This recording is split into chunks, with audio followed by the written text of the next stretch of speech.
So just a quick little painting tip today, not a carpentry tip. Yes, I am doing some painting because the weather is quite mean outside, and yeah, I've just got these two hardwood timber casement windows that I'm starting to paint. I've got a little bit of undercoat on this one and that one is still to do. But my tip today is when painting windows, I think there's two kinds of tradesmen in the world. There's tradesmen that actually care and are willing to take the time, and tradesmen that actually don't care and just want to rush through it and get in and out as quick as they can. And the downside of that is often the job doesn't look too professional when it's done, and you may have a recall or have to do things twice. So my theory is do it once and do it right. So in this case, my tip is when you are doing the windows, I think it's always a good idea to take off all the hardware and remove the sashes from the frame. So the hardware, you can see there's some screw holes where the hardware has come off. So you've got a clean slate to paint. So you're not leaving the hardware on and painting up to the hardware and potentially trying to tape it poorly, or painting around it and getting paint on it, which just looks messy. And you know, I don't know how you can expect to be paid for a job when, you know,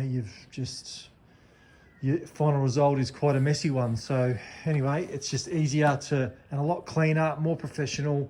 Take the hardware off, paint the sashes, and then put it all back together in the end. And it's just a much neater way to do things. So with that, another good tip is to make sure that you take a little video or a photo of the way the hardware comes off the sash in this case before you take it off, so that you, if you need, have a reference to go back to when you reinstall it. So I think that's a pretty good thing to do, just in case you're not sure or whatever the case may be. So yeah, just something to think about.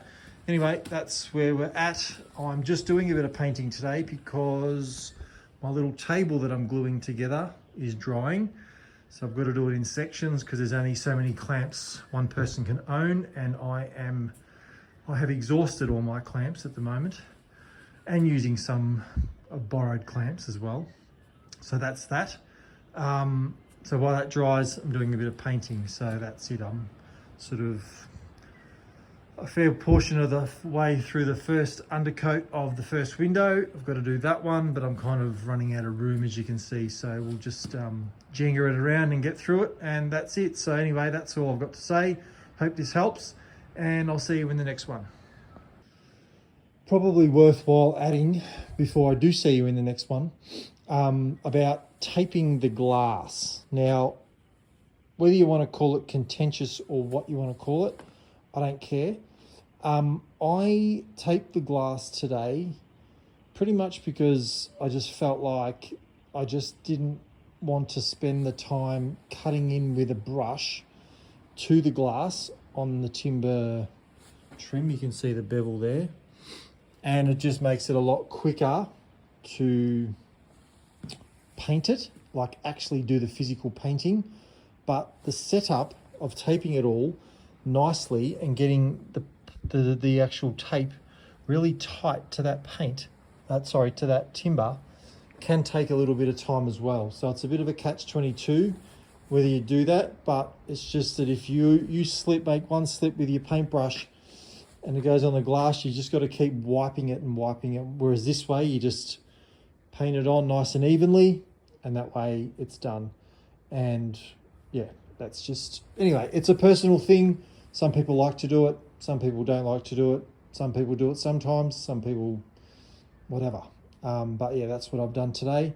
And another thing as well is you need to make sure that once this is only an undercoat, and this will probably have two top coats, when you remove the tape, you have to make sure that this paint, or whatever the final paint finish is, the final coat, has fully hardened.